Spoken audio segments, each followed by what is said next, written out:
Welcome everybody, Nicholas Natt, and you are tuned in to the Natt Fitness Method. You crazy mother.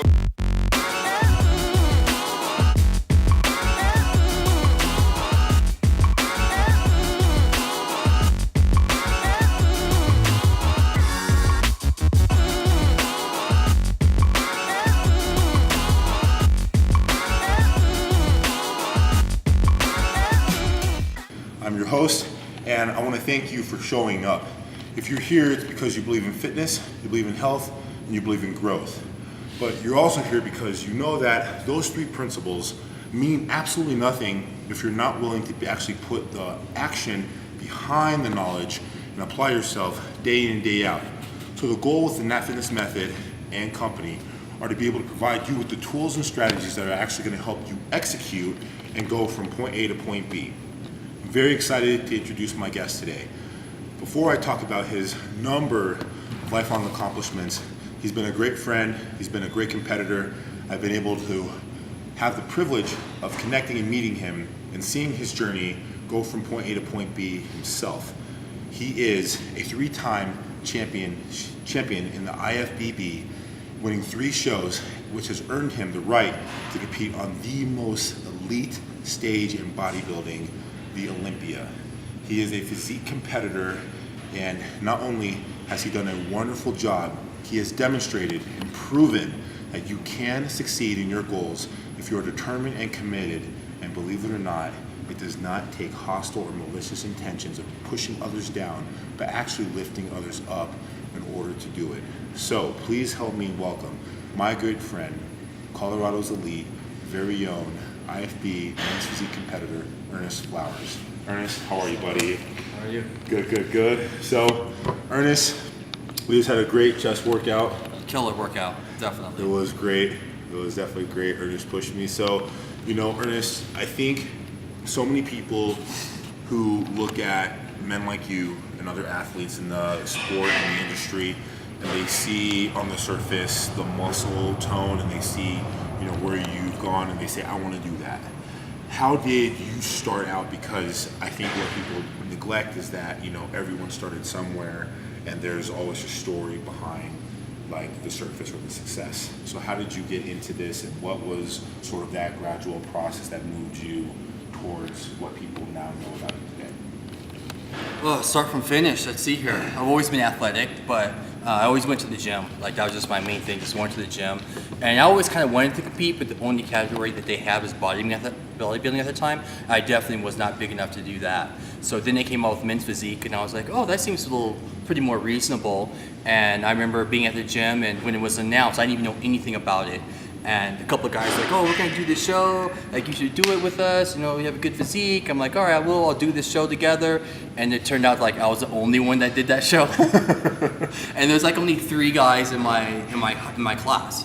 And then so I actually won that, but I didn't get to overall. So I was like, okay, I was kind of sad about that. But then I did the show the next month, and I got first place again in my height class. There were more guys in that one, so I felt pretty good. But again, I still didn't get to overall. So I was like, okay, well, I still didn't understand the whole concept of what it was competing, what overall meant. But as you compete, you kind of understand what the process of going through those things.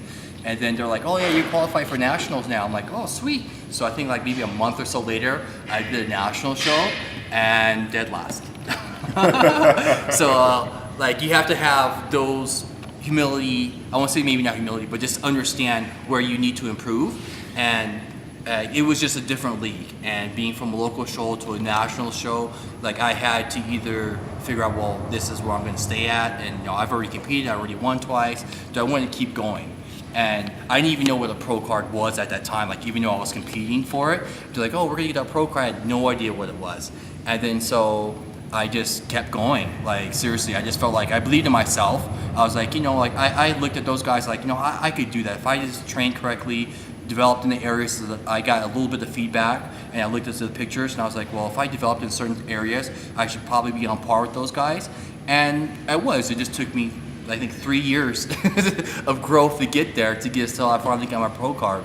And like ever since then, it's just been like, hurdle after hurdle after hurdle, and it's just, you guys have to keep going and keep going. You have to look at where you're going to And every year in men's physique and all the other categories, like everyone is just getting better, bigger, crisper.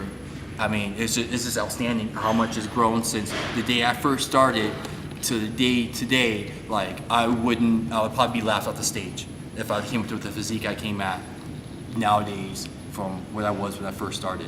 Either inside within the sport or without the sport, what has been your motivation? What's been an inspiration of things or people that you've looked into that have helped you cultivate the mindset you have that's challenged you or made you want to become more or made you keep going?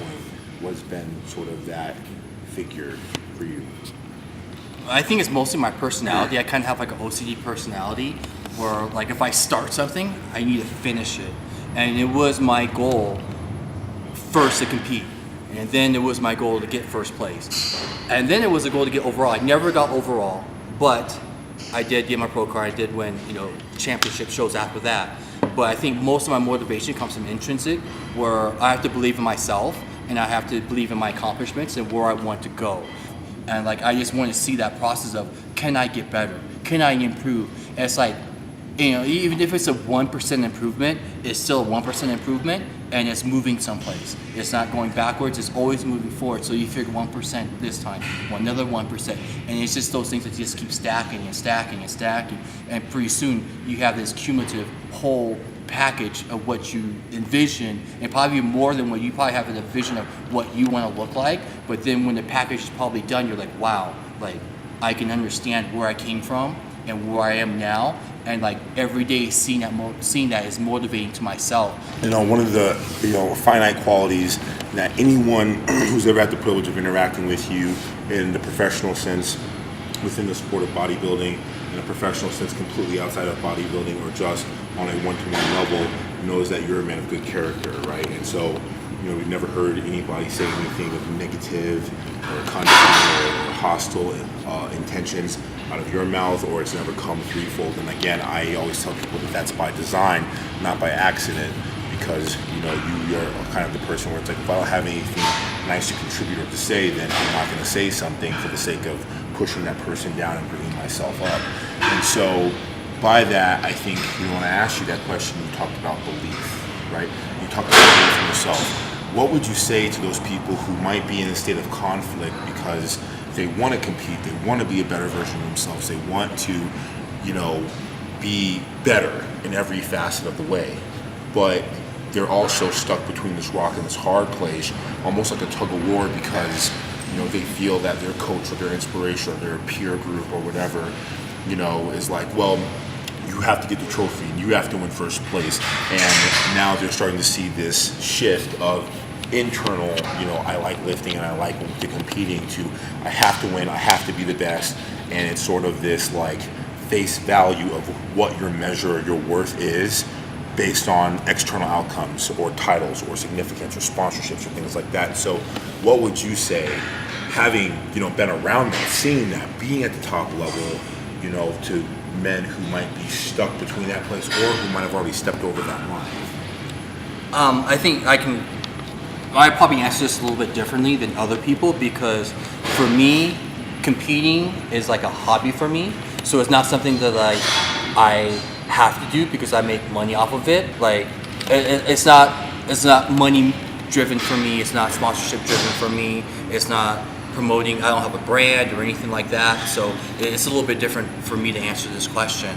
You have to believe in yourself, and you have to keep the negativity away. And competing isn't the means to being in this, to living a healthy lifestyle, to being healthy. It's more than just your mind, it's also your body too. So you have to take care of yourself. Like people go through all extremes in their diet and their bulking to try to get what they want to get. And it really, if it's just like a $3 trophy that you're looking for, like, save yourself the time and effort, go buy yourself a trophy. Like you should not be defined just because of you won first place at a show. Like it should be more than that. You should be more of like, I'm healthy because I want to do this for myself. I'm healthy because you have a good mental state. You're healthy because your body's clean. You live a better, healthy, active lifestyle, and you're just overall a better person. Is not saying how far you're going to get, but just don't lose yourself in accomplishing the goals that you're trying to get in this industry.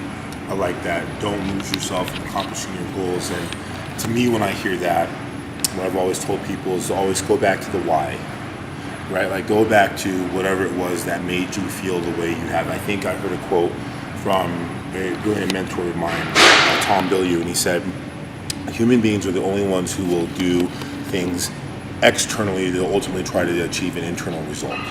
And so, listening to what you just said, if we're looking for the belief and the satisfaction and the gratification internally that you can only get from being fulfilled, from pushing yourself, seeing improvements, and knowing why you want to do something, and then you get caught in what people say you should do, or society says you should do, or an industry says you should do, or with a coach or a friend or whatever, and you begin to lose a piece of that, you can find yourself in quicksand. And so I do like that.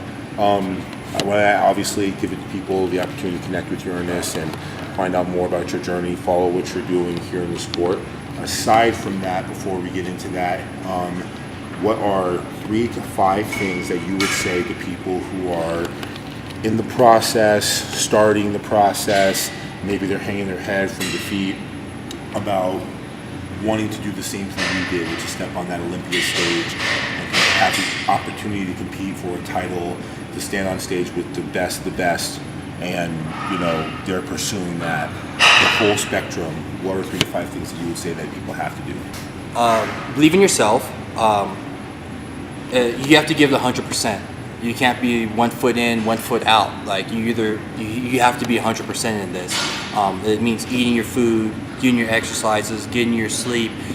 You're gonna lose friends and people that you thought were your friends, and like those who are your friends will still be there when you're done with this, because you're gonna lose a lot of going to barbecues. There's just a lot of things that you're not going to be able to do, and you have to. This is your mindset that you have a greater goal to accomplish, and that is just a distraction. So most of the time, people remove themselves from that distraction. So that means like socially now, like you become kind of like a hermit because you can't hang out with your friends because they're eating this, or they're going out to clubs, they're going out drinking, they're doing all these things that are going to be detrimental, and you can't do both. So you're going to have to cut out a lot of the things that are toxicity in your life, negativity, and there's things that are just not going to be beneficial, because those things are just you have a goal, and those things are just going to put you back, it's going to set you back further. Also, a good support staff too, where there's a coach, good friends, people who actually believe in you, because you will have that as you go in this industry. You will find people who are really good, who you'll really bond with, who share the same goals and everything else. So those are the people that positively are the ones that you want to keep around you, because those are the people that when you go to the gym in the morning, you have to do morning cardio at 5 a.m. in the morning, everyone else is sleeping and it's very cold outside, and you're like, God, do I really have to do this? And those are the ones that you're going to look next to you, and they're going to be on the same machine next to you, and you're going to be like, yeah, we're not saying we're doing this, but like you have someone there that's also feeling your pain, that also understands what you're going through. You need to have positive people around you to help you foster yourself, to grow internally and externally, and to see, as you see them grow, like you also per se should either follow their footsteps, or you may be the leader and they'll see the growth and they'll follow your footsteps. And if you are leading those people, just make sure that you're a positive person, or whatever you do from this industry, you take out the positive part of this industry and leave all that negative stuff about it, because there's no room. There's a lot of negative stuff in this world, and you don't need to take something that you want to do, something that you believe in, and bring that negative aspect to you, to your house, to yourself. That stuff that he said, guys, it's going to change the way that you feel. It's going to change the way that you feel in the trenches or in the struggle. And that's what 90% of this is. It is the hustle, it's the pursuit, it's the struggle. You're not on stage, getting the cheat meal afterwards, or looking shredded with a tan, and having the fans or your supporters there. Most of it is those cold mornings and the tilapia and the gratification. But you love that.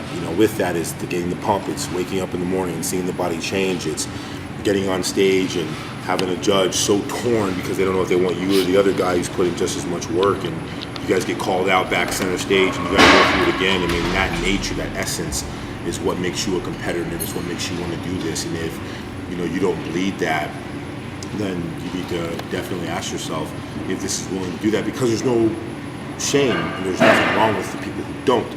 But I think it's when you get to a point where you have the wrong incentives and you think that this is something that's easy, that's going to get you, a means to an end, and that's not really how this works. How can people find out more about your journey and keep up with you, man?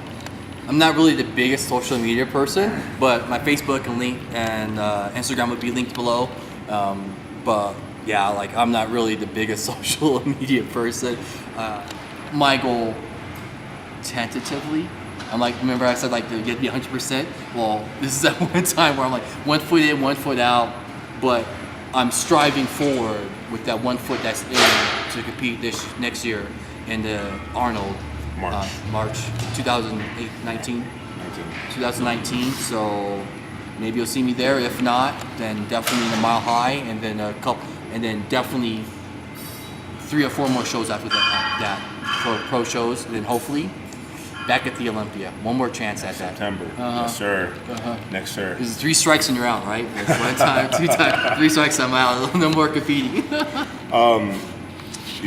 Guys, I hope that you're able to take the information that Earnest and I have been able to cultivate in this discussion and apply it, and then just make sure you guys understand there's words and there's information out there. Not all of it's a fallacy, and not all of it you should listen to. The words that are spoken, just make sure that you're tentatively aware of who is saying it and where it's coming from.